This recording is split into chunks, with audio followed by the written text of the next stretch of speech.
जय हिंद दोस्तों, thanks fair पर आप लोगों का एक बार फिर से स्वागत है। तो फाइनली ईरान ने अब ये बिल्कुल फाइनल कर दिया है कि वो रुकने के तो बिल्कुल भी मूड में नहीं है और एक लंबे युद्ध के लिए तैयार है। लेकिन इस युद्ध में भारत ने अपनी आंखें बाज की तरह गड़ा ली हैं। बेशक भारत इस युद्ध से पूरी तरीके से अलग हो चुका हो, लेकिन एक बात साफ है कि भारत ने पूरी ताकत के साथ इस युद्ध को एनालिसिस करना शुरू कर दिया है। क्योंकि जिस तरीके से अमेरिका और इजराइल के एयर डिफेंस सिस्टम पूरी तरीके से ईरानियन मिसाइल के सामने फ्लॉप साबित हुए हैं, उसको देखते हुए भारत ने अचानक से रसिया से 2 और शैतान बुला लिए हैं, जो भिखारी पाकिस्तान की परमाणु मिसाइलों को भी राख में तब्दील कर देंगे। क्योंकि इस समय भारत अपनी एयर डिफेंस शील्डिंग को पूरी ताकत के साथ तैयार कर रहा है। अगर भिखारी पाकिस्तान अपनी किसी भी बैलिस्टिक मिसाइल से भारत पर न्यूक्लियर अटैक करता है तो रसिया के शैतान भारत के शैतानों के साथ मिलकर पाकिस्तान की मिसाइलों की धज्जियां उड़ा देंगे। आइए अब आपको बता दें कि आखिर भारत ने कैसे अचानक से अपनी पूरी की पूरी डिफेंस रणनीति को बदल दिया है। इसलिए वीडियो शुरू करने से पहले आप लोगों से दिल से एक हम्बल रिक्वेस्ट है कि अगर आप लोग हमारे चैनल पे पहली बार आए और अभी तक आप लोगों ने चैनल को सब्सक्राइब नहीं किया है तो एक देशभक्त होने के नाते सबसे पहले चैनल को सब्सक्राइब कर देना, बेल आइकन को प्रेस कर देना और वीडियो पर भी लाइक एंड कमेंट करना मत भूलिएगा। ईरान वॉर में पूरी तरीके से अमेरिका और इजराइल के जो एयर डिफेंस सिस्टम है वो फेल हो गए, लेकिन यहाँ पर इजराइल के एयर डिफेंस सिस्टम तो कहीं हद तक काम भी कर रहे हैं, लेकिन अमेरिका के एयर डिफेंस सिस्टम पूरी तरीके से फेल हो गए। फिर चाहे वो यूएई हो, सऊदी हो या फिर कुवैत क्यों न हो, हर जगह अमेरिका के जो पैट्रियट एयर डिफेंस सिस्टम है वो पूरी तरीके से फ्लॉप साबित हुए हैं। यहाँ तक कि कई देशों में तो मिसाइल इंटरसेप्टर की भी शॉर्टेज आ गई है। अब आप लोग चाहे तो खुद ही आर्टिकल देखो जिसमें साफ है कि US running out of interceptor missiles,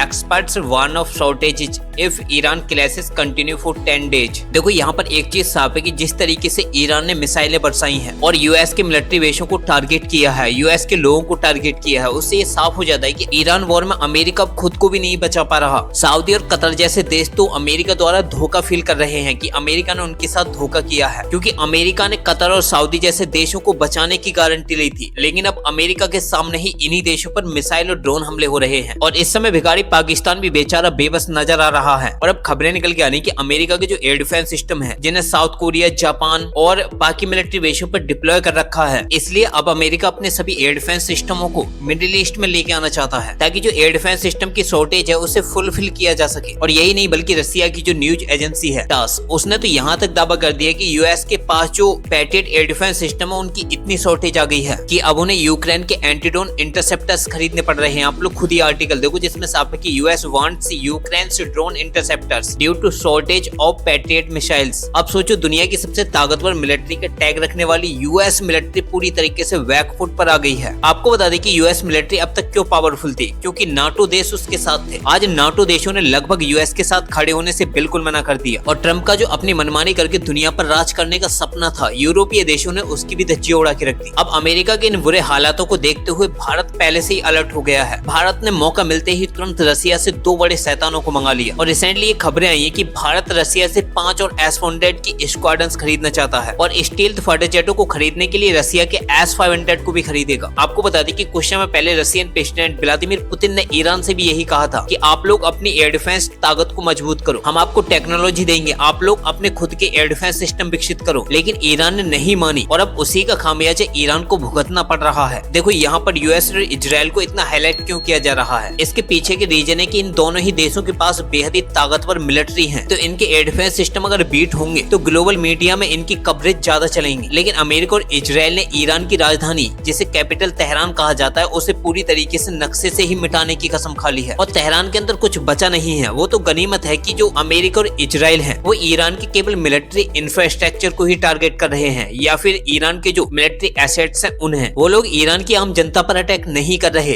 अगर दूसरी कंडीशन में ईरान को देखा जाए तो ईरान जहां उसका मन कर रहा है वहां मिसाइलें दाग रहा है, फिर वो चाहे पॉपुलेटेड एरिया हो या फिर बच्चे हो या जवान हो, ईरान तो केवल मिसाइलों की बारिश कर रहा है। और ईरान की मिसाइलों की जो एक्यूरेसी है वो भी बिल्कुल 0 है। ईरान की मिसाइलों का जहां मन करता है वो वहां गिर जाती है। अब यही वजह है कि भारत ने कसम खा ली है कि वो अपनी एयर डिफेंस पावर को मजबूत करेगा और रसिया से भारत ने जो पहला शैतान खरीदा है वो है S-400 एयर डिफेंस सिस्टम। आपको दूसरे शैतान के बारे में भी बताएंगे, लेकिन पहले आप लोग ये आर्टिकल देख लो। आर्टिकल में साफ है कि India to procure 5 more S-400 squadrons from Russia after operation Sindoor success. यानी कि ऑपरेशन सिंदूर के दौरान जिस तरीके से भिखारी पाकिस्तान का ना तो कोई ड्रोन भारत को हिट कर पाया था और ना ही पाकिस्तान की कोई भी मिसाइल भारत के किसी भी इंफ्रास्ट्रक्चर को हिट कर पाई थी। भारत के एयर डिफेंस सिस्टमों ने पूरे एयर स्पेस को सील्ड कर दिया था। अगर भारत की ऑपरेशन सिंदूर की कंपेयर इजराइल और अमेरिका के इस युद्ध से करेंगे तो भारत कई गुना आगे है। और यही नहीं बल्कि भारत के पास तो वो रडार्स भी मौजूद हैं जो आसानी से स्टील्थ फाइटर जेटों को भी ट्रैक अटैक कर सकती हैं। और ये सब भी भारत ने अमेरिका के साथ करके दिखाया था। जब यूके का एक F-35 फाइटर जेट भारत में स्टक कर गया था तो भारत के एयर स्पेस में घुसने से पहले ही भारत की रडार्स ने इसे ट्रैक करके बता दिया था कि अमेरिकी F-35 भारत में उतरने वाला है। उस समय भारत की रडार्स ने अमेरिकी F-35 को भी लॉक कर दिया था, जिससे ये साफ हो जाता है कि भारत का जो एयर डिफेंस सिस्टम है वो बेहद ही पावरफुल है। और सिंदूर ऑपरेशन के बाद से तो भारत ने अपने एयर डिफेंस सिस्टमों में काफी अपग्रेड भी किया है। और यही नहीं बल्कि खबरें तो ये भी आ रही हैं कि भारत